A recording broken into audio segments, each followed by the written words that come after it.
முதல் வாசகம். நம் குற்றங்களுக்காக காயமடைந்தார். இறைவாக்கினர் எசாயா நூலிலிருந்து வாசகம். அதிகாரம் 52 இறைவசனம் 13 முதல் அதிகாரம் 53 இறைவசனம் 12 முடிய. இதோ என் ஊழியர் சிறப்படைவார். அவர் மேன்மைப்படுத்தப்பட்டு உயர்த்தப்பட்டு பெரிதும் மாட்சியுறுவார்.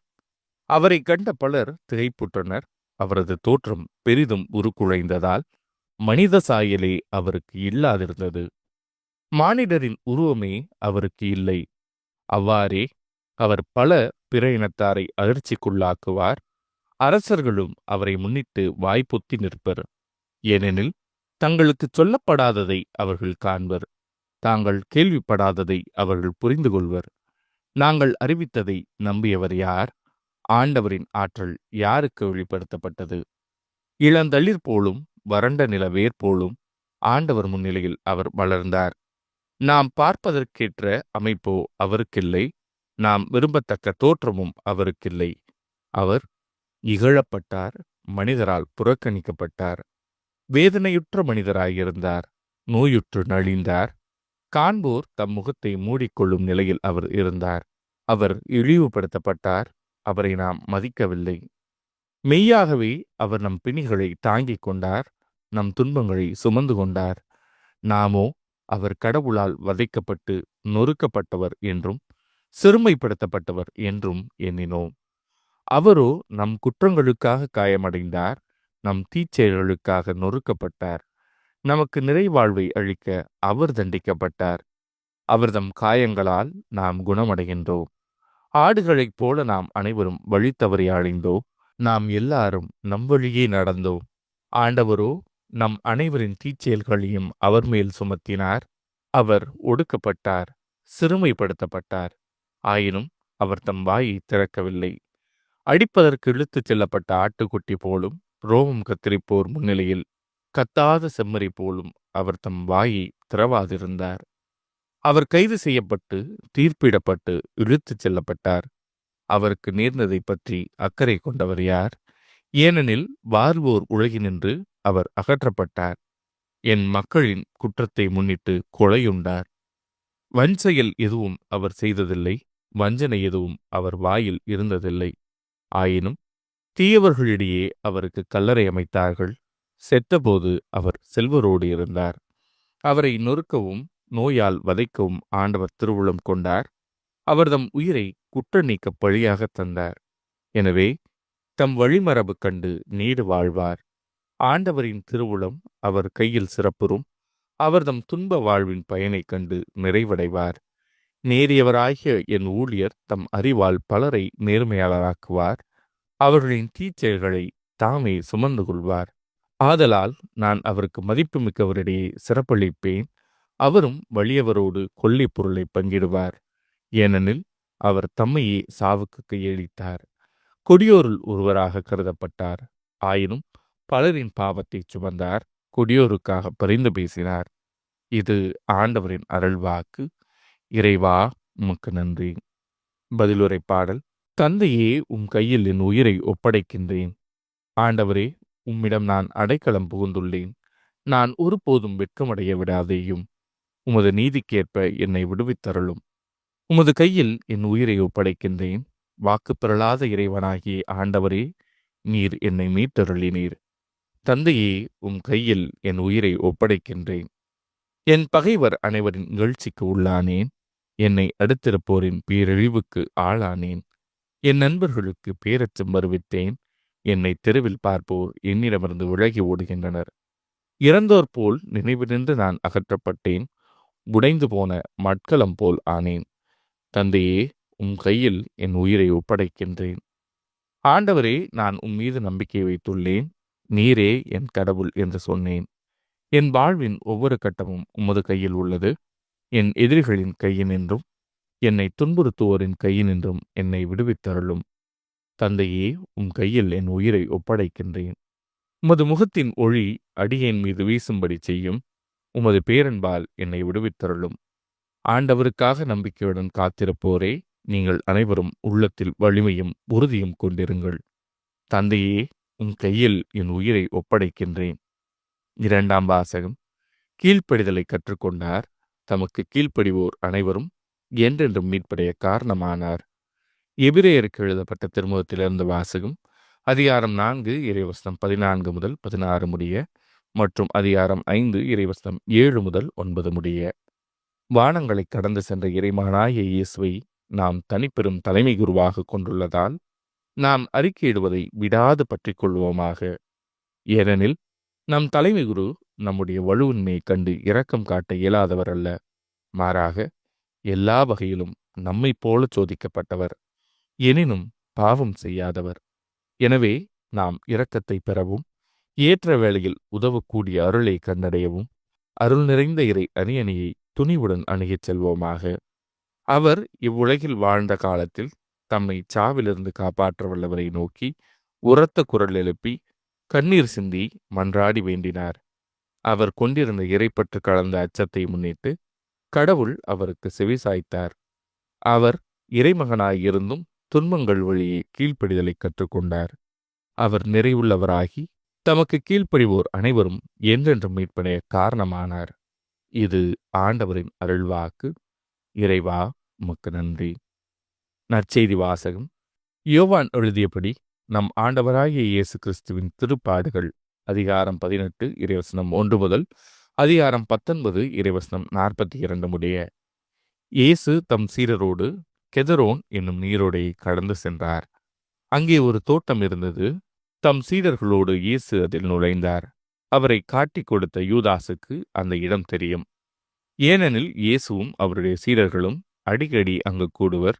படைப்பிரிவினரையும் தலைமை குருக்களும் பரிசேயரும் அனுப்பிய காவலர்களையும் கூட்டிக் கொண்டு யூதாசு விளக்குகளோடும் பந்தங்களோடும் படைக்கலங்களோடும் அங்கே வந்தான். தமக்கு நிகழப்போகிற அனைத்தையும் இயேசு அறிந்து அவர் முன் சென்று, யாரை தேடுகிறீர்கள் என்று கேட்டார். அவர்கள் மறுமொழியாக, நாசரேத்து இயேசுவை தேடுகிறோம் என்றார்கள். இயேசு, நான் தான் என்றார். அவரை காட்டிக் கொடுத்த யூதாசும் அவர்களோடு நின்று கொண்டிருந்தான். நான் தான் என்று இயேசு அவர்களிடம் சொன்னதும் அவர்கள் பின்வாங்கி தரையில் விழுந்தார்கள். யாரை தேடுகிறீர்கள் என்று இயேசு மீண்டும் அவர்களிடம் கேட்டார். அவர்கள், நாசரேத்து இயேசுவை தேடுகிறோம் என்றார்கள். இயேசு அவர்களை பார்த்து, நான் தான் என்று உங்களிடம் சொன்னேனே, நீங்கள் என்னை தேடுகிறீர்கள் என்றால் இவர்களை போக விடுங்கள் என்றார். நீர் என்னிடம் ஒப்படைத்தவர்கள் எவரையும் நான் இழந்து விடவில்லை என்று அவரே கூறியிருந்தது இவ்வாறு நிறைவேறியது. சீமோன் பேதுருவிடம் ஒரு வாள் இருந்தது. அவர் அதை உருவி தலைமை குருவின் பணியாளரை தாக்கி அவரது வழக்காதை வெற்றினார். அப்பணியாளர் பெயர் மால்கு. இயேசு பேதுருவிடம், வாளை உரையில் போடு. தந்தை எனக்கு அளித்த துன்பக் கிண்ணத்திலிருந்து நான் குடிக்காமல் இருப்பேனோ என்றார். படை வீரரும் ஆயிரத்தவர் தலைவரும் யூதர்களின் காவலர்களும் இயேசுவை பிடித்து கட்டி முதலில் அவரை அன்னாவிடம் கொண்டு சென்றார்கள். ஏனெனில் அந்த ஆண்டில் தலைமை குருவாய் இருந்த கயபாவுக்கு இவர் மாமனார். இந்த கயபாதான் மக்களுக்காக ஒருவர் மட்டும் இறப்பது நல்லது என்று யூதர்களுக்கு ஆலோசனை கூறியவர். சீமோன் பேதுருவும் மற்றொரு சீடரும் இயேசுவை பின்தொடர்ந்து வந்தனர். அந்த சீடர் தலைமை குருவுக்கு அறிமுகமானவர். ஆகவே இயேசுவுடன் தலைமை குருவின் மாளிகை முற்றத்தில் நுழைந்தார். பேதுரு வெளியில் வாயில் அருகே நின்று கொண்டிருந்தார். அப்போது தலைமை குருவுக்கு அறிமுகமாயிருந்த அந்த சீடர் வெளியே வந்து வாயில் காவலரிடம் சொல்லி பேதுருவை உள்ளே கூட்டிச் சென்றார். வாயில் காவல் செய்த அப்பணிப்பெண் பேதுருவிடம், நீயும் இம்மனிதருடைய சீடருள் ஒருவன்தானே என்று கேட்டார். பேதுரு, இல்லை என்றார். அப்போது குளிராய் இருந்ததால் பணியாளர்களும் காவலர்களும் கரியினால் தீ மூட்டி அங்கே நின்று குளிர் காய்ந்து கொண்டிருந்தார்கள். பேதுரும் சென்று அவர்களோடு நின்று குளிர் காய்ந்து கொண்டிருந்தார். தலைமை குரு இயேசுவின் சீடர்களை பற்றியும் அவருடைய போதனையை பற்றியும் அவரிடம் கேட்டார்.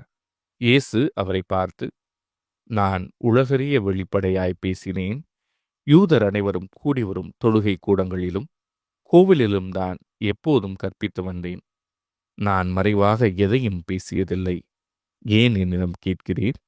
நான் பேசியதை கேட்டுக்கொண்டிருந்தவரிடம் கேட்டு பாரும். நான் என்ன சொன்னேன் என அவர்களுக்கு தெரியுமே என்றார். அவர் இப்படி சொன்னதால் அங்கு நின்று கொண்டிருந்த காவலருள் ஒருவர், தலைமை குருவுக்கு இப்படியா பதில் கூறுகிறாய் என்று சொல்லி இயேசுவின் கன்னத்தில் அறைந்தார். இயேசு அவரிடம், நான் தவறாக பேசியிருந்தால் தவறு என்னவென காட்டும். சரியாக பேசியிருந்தால் ஏன் என்னை அடிக்கிறீர் என்று கேட்டார். அதன்பின் அண்ணா அவரை கட்டப்பட்ட நிலையில் தலைமை குரு கயபாவிடம் அனுப்பினார். சீமோன் பேதுரு அங்கு நின்று குளிர் காய்ந்து கொண்டிருந்தார். அப்போது அங்கிருந்தவர்கள் அவரிடம், நீயும் அவனுடைய சீடர்களுள் ஒருவன்தானே என்று கேட்டனர். அவர், இல்லை என்று மறுதளித்தார். தலைமை குருவின் பணியாளருள் ஒருவர், நான் உன்னை தோட்டத்தில் அவரோடு பார்க்கவில்லையா என்று கேட்டார். பேதுருவால் காது வெட்டப்பட்டவருக்கு இவர் உறவினர். பேதுரு மீண்டும் மறுதளித்தார். உடனே சேவல் கூவிற்று. அதன்பின் அவர்கள் கயபாவிடமிருந்து ஆளுநர் மாளிகைக்கு இயேசுவை கொண்டு சென்றார்கள். அப்போது விடியற்காலம். பாஸ்கா உணவை உண்ணும் முன் தீட்டுப்படாமல் இருக்க ஆளுநர் மாளிகையில் அவர்கள் நுழையவில்லை. எனவே பிலாத்து வெளியே அவர்களிடம் வந்து, நீங்கள் இந்த ஆளுக்கு எதிராக கூறும் குற்றம் என்ன என்று கேட்டார். அதற்கு அவர்கள், இவன் குற்றம் செய்யாதிருந்தால் இவனை நாங்கள் உம்மிடம் ஒப்புவித்திருக்க மாட்டோம் என்றார்கள். பிலாத்து அவர்களிடம், நீங்கள் இவனை கொண்டு போய் உங்கள் சட்டப்படி இவனுக்கு தீர்ப்பு வழங்குங்கள் என்றார். யூதர்கள் அவரிடம், சட்டப்படி நாங்கள் யாருக்கு மரண தண்டனை விதிக்க முடியாது என்றார்கள்.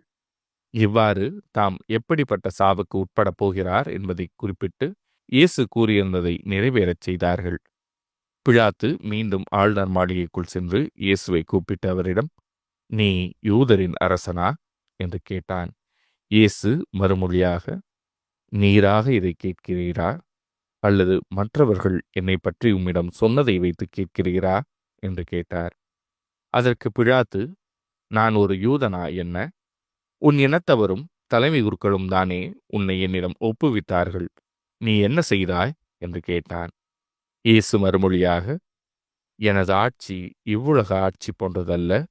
அது இவ்வுலக ஆட்சி போன்றதாய் இருந்திருந்தால் நான் யூதர்களிடம் காட்டிக் கொடுக்கப்படாதவாறு என் காவலர்கள் போராடியிருப்பார்கள். ஆனால் என் ஆட்சி இவ்வுலக ஆட்சி போன்றது அல்ல என்றார். பிலாத்து அவரிடம், அப்படியானால் நீ அரசன்தானோ என்று கேட்டான். அதற்கு இயேசு, அரசன் என்று நீர் சொல்கிறீர். உண்மையை எடுத்துரைப்பதே என் பணி. இதற்காகவே நான் பிறந்தேன். இதற்காகவே உலகிற்கு வந்தேன். உண்மையை சார்ந்தவர் அனைவரும் என் குரலுக்கு செவி சாய்க்கின்றனர் என்றார். பிலாத்து அவரிடம், உண்மையா? அது என்ன என்று கேட்டார்.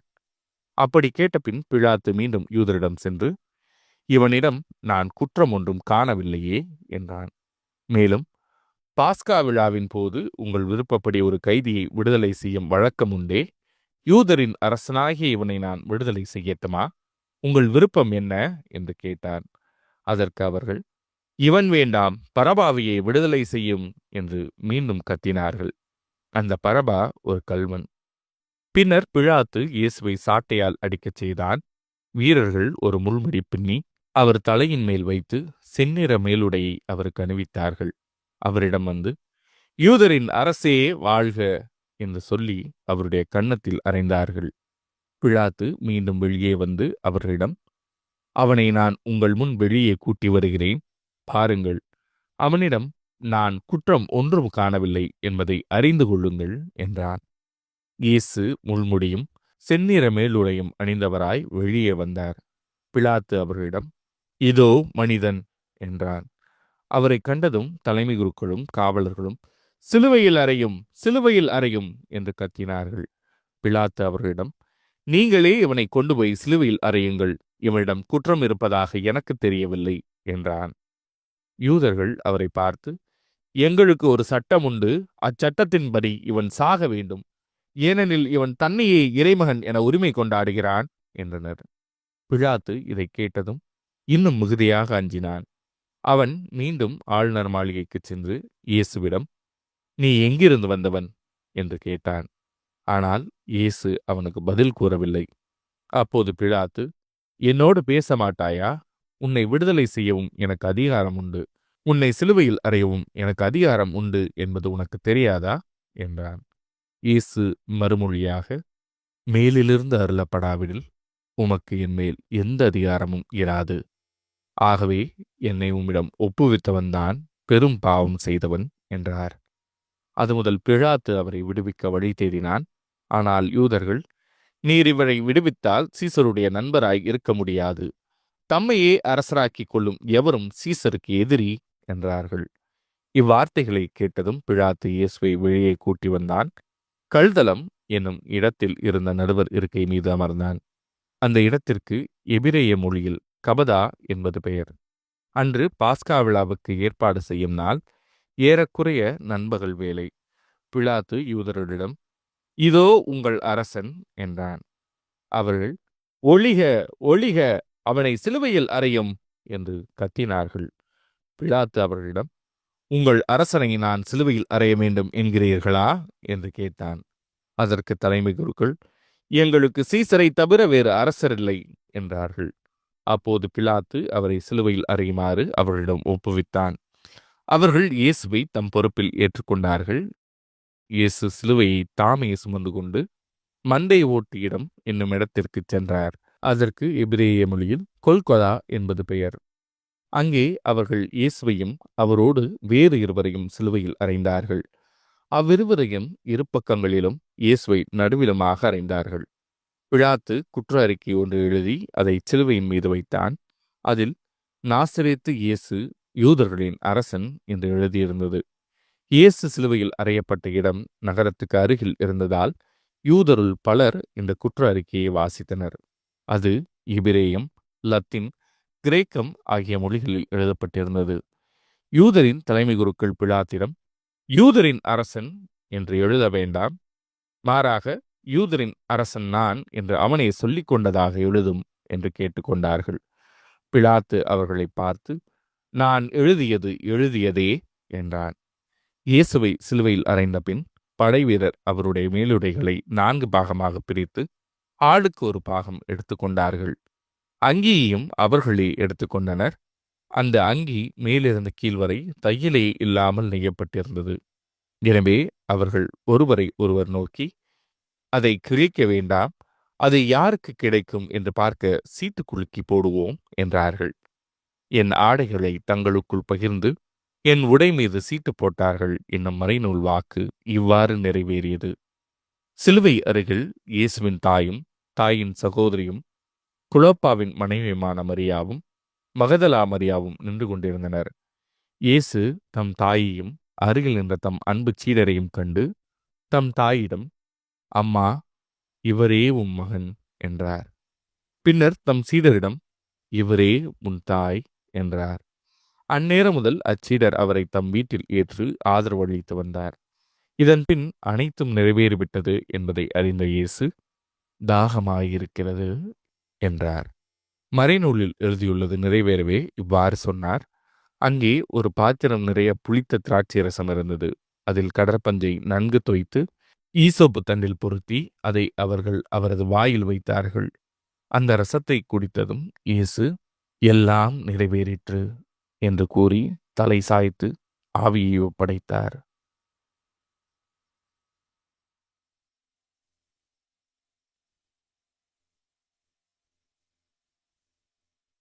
அன்று பாஸ்கா விழாவுக்கு ஏற்பாடு செய்யும் நாள் அடுத்த நாள் ஓய்வு நாளாகவும் பெருநாளாகவும் இருந்தது. எனவே அந்த சிலுவையில் உடல்கள் தொங்கலாகா என்பதற்காக கால்களை முறித்து சடலங்களை எடுத்து விடுமாறு யூதர்கள் பிலாத்திடம் கேட்டுக்கொண்டார்கள். ஆகவே படைவீரர் வந்து இயேசுவோடு சிலுவையில் அறையப்பட்டிருந்தவருள் ஒருவனுடைய கால்களை முதலில் முறித்தார்கள். பின்னர் மற்றவனுடைய கால்களையும் முறித்தார்கள். பின்பு அவர்கள் இயேசுவிடம் வந்தார்கள். அவர் ஏற்கனவே இறந்து போயிருப்பதைக் கண்டு அவருடைய கால்களை முறிக்கவில்லை. ஆனால் படைவீரர் ஒருவர் இயேசுவின் விழாவை ஈட்டியால் குத்தினார். உடனே இரத்தமும் தண்ணீரும் வழிந்தன. இதை நேரில் கண்டவரே இதற்கு சாட்சி. அவரது சான்று உண்மையானதே. அவர் உண்மையையே கூறுகிறார் என்பது அவருக்கு தெரியும். நீங்களும் நம்ப வேண்டும் என்பதற்காகவே அவர் இதை கூறுகிறார். எந்த எலும்பும் முறிவுபடாது என்னும் மறைநூல் வாக்கு இவ்வாறு நிறைவேறியது. மேலும் தாங்கள் ஊடுருவ குத்தியவரை உற்று நோக்குவார்கள் என்றும் மறைநூல் கூறுகிறது.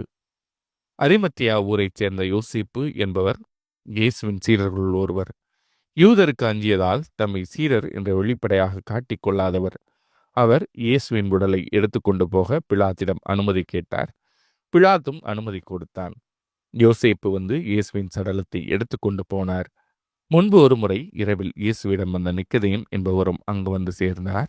அவர் வெள்ளை போலும் சந்தனத்தூளும் கலந்து ஏறக்குறைய 30 கிலோகிராம் கொண்டு வந்தார். அவர்கள் இயேசுவின் உடலை எடுத்து யூத அடக்க முறைப்படி நறுமணப் பொருட்களுடன் துணிகளால் சுற்றி கட்டினார்கள். அவர் சிலுவையில் அறையப்பட்டிருந்த இடத்தில் ஒரு தோட்டம் இருந்தது. அங்கே புதிய கல்லறை ஒன்று இருந்தது. அதில் இதுவரை யாரும் அடக்கம் செய்யப்படவில்லை. அன்று பாஸ்கா விழாவுக்கு ஆயத்த நாளாய் இருந்ததாலும் அக்கல்லறை அருகில் இருந்ததாலும் அவர்கள் இயேசுவை அதில் அடக்கம் செய்தார்கள்.